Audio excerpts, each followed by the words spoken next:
খাবাই না ফিরি খাবাই না ফিরি খাবাই না কম দামে বেচছি কম দামে বেচছি ফিরি খাবাই না 7-8 বছর আগে ওদের বাড়িতে একটা শালিশে গেছিলাম বাড়ি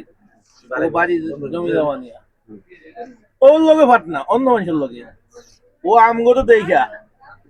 ও আম তখন হ্যাঁ ভ্যান চালাইতো আমগো দেখা এই দইগুলি মনে 15টা না 16টা দই 2 প্যাকেট কেক নিয়ে গেছে এরা জীবন আঙ্গুই দায়িত্ব পাইতো না একা খাওয়ামু কি আমগো গিয়ে আইডি দিতাম পাগলের মতো আঙ্গুলে খাবো না কেন বসে তখন সে ভ্যান চালাইছে ভাইয়া এই ধরনের মন মানসিকতা না আমি বিষয়টা বলতে চাচ্ছি যে এই যে ভাইরাল মিজান উনি ব্যাপকভাবে ভাইরাল হয়েছে হ্যাঁ তো এই ভাইরাল হওয়ার কারণে অনেকজনে বলতেছে যে বাটপার মিজান সে বাটপারি করতো এই সে আসলে আপনারা হচ্ছেন এই এলাকার ভদ্র সমাজের মানুষ এই এলাকার ব্যবসায়ীরা ক্যামেরার সামনে দেখাতে মিথ্যা বলতে হবে যেটা সত্য ওইটাই বলে আসলে দেশবাসী জানুক উনি কেমন মানুষ বা কি করতো আগে কি এখানে কোনো বাটপারি করতো না না কোনো বাটপারি করে না কিরকম এলাকার ব্যবসা করতে খুব ভালো ব্যবসা করতে কথা হচ্ছে তবে ভাই আমি কই আমগো মানে সবসময় কি করতো এইটাই আনতো একদমই বিক্রি করতো সব একদম নেন বেটিলো না তো নিজেরা থেকে মানে কম দামে মানে এই কম দামে মূলত এখান থেকে শুরু করে সে ঢাকা যায় কম দামে শুরু করতো একই সিস্টেম এমন দোকান না তরকারি দিয়ে ব্যস্ত 1 লাখ টাকা দিত আরো আছে লাভ হতো না লস হতো না এই যে এতে করো এতে আমার তো হদাই নিত এই যে এতে আঙ্গুর তো হদাই নিত মানে এই মিজান ভাই ভাইরাল মিজান ভাই মানে ডিসকাউন্ট সেটা কিন্তু সে চাঁদপুর থেকে কইরাই কিন্তু ঢাকায় গেছে কি বলতো 30 টাকার মাল 20 টাকা 30 টাকার মাল 20 টাকা বাচ্চালন 20 টাকা এটা কি তরকারি আপনারা ডাক দিতেন না এই যে পাগলামি আমরা তরকারি দিছি আমগো তো টিয়া ছাড়া আগে তরকারি হলো টিয়া ঢাকা দেখছো দোকান ভাড়া রাখছি 1 বছর ভাড়া চালাইছি এখন তো এই যে কম দামে ডিসকাউন্ট দিয়ে তো সেটা দেন না পাহাড় জমা রাখে যা খেটা আল্লাহ হেলাই এখন এই যে সে যে এখন ভাইরাল হইছে এলাকাতে অনেক চিনছি আপনাদের এলাকা বা এটা আপনাদের কাছে কেমন লাগে এটা আমাদের কাছে অনেক গৌরব আমাদের খুব ভালো লাগে অনেক ভালো লাগে আমরা বলতে পারি যে আলাদা একটা ভাইরাল মিজান আমি ওনার নাম্বার রাখছি আমার নাম্বার চাই আমি নাম্বার দিই না আমি আমার কোনো নাম্বার নাই ফেস নাই কোনো কিছু নাই আমাদের সৌদি আরব বলে আমার খালাডুল এর নাম্বার চাই আমি ওর নাম্বার দিই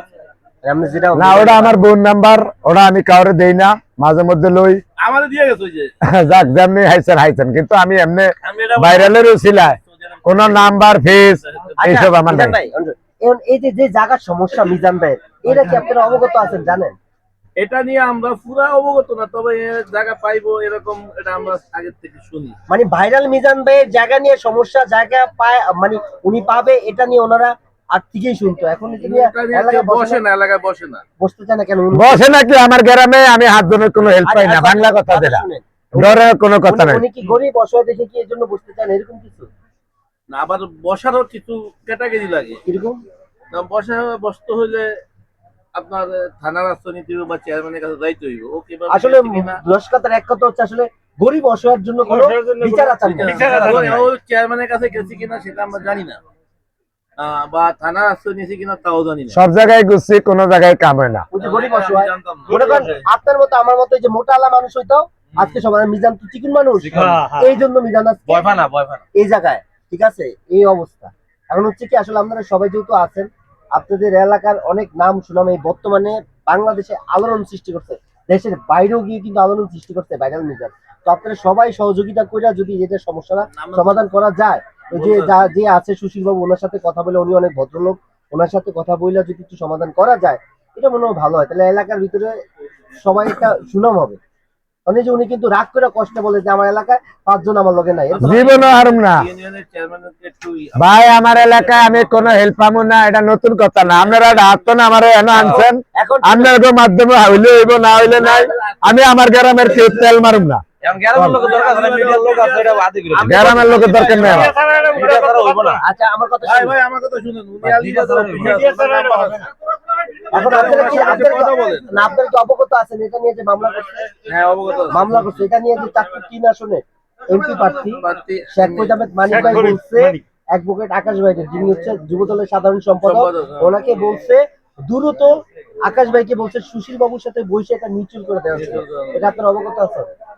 এটা শুনছি আর কি। তাহলে তো আপনারা এলাকাবাসী মিলে এটা একটা সমাধান করে দেওয়া দরকার। কিন্তু একজন এমপি প্রার্থী, একজন না রাজনীতিবিদ, বড় রাজনীতিবিদ, চাঁদপুর শহরে সবাই ওনাকে চিনে, উনি আমাদের এমপি প্রার্থী, তো ওনার সহযোগিতা যেহেতু উনি বলছে, ওনার সম্মান ওনারে রক্ষার্থেই তো এখন আপনারা- আপনারা যেহেতু আছেন, ওনারে বলেন যে জেলা উপজেলা যে সভাপতি সেক্রেটারি আছে, ওনারে নিয়ে ওনাদের দায়িত্ব দিত, উনি এলাকার ওদের দিলে দায়িত্বটা দিলে ওটা সমাধান করতে পারবে। সমাধান এই যে আমাদের যে থানার সেক্রেটারি, বুঝতে পারছি। ওনাদের দায়িত্ব দিতে বলে শফিক,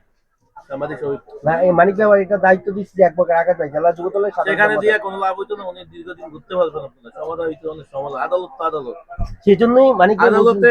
একটা দরখাস্ত 30টা দিয়ে দিলে 6 মাস ঘুরবো, আদালতে সমাধান তো সহজ না।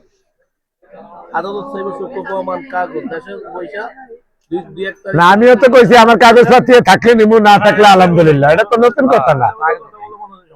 আমার কাগজে থাকলে নিমু, না থাকলে কোনো চাওয়া ভাওয়া নাই আমার, এটা আমি এই কইছি। যে কইতো যে 20 টিয়ার তরকারি 30 টিয়া যে কইতো, হ্যাঁ। এরা আপনি একটু কইেন, হ্যাঁ শান্তি একটু ইয়া করো, আবার করো, হ্যাঁ একটা করো। মিজান ভাই অনেক ভালো দাঁড়ান, দাঁড়ান, আমি বলি।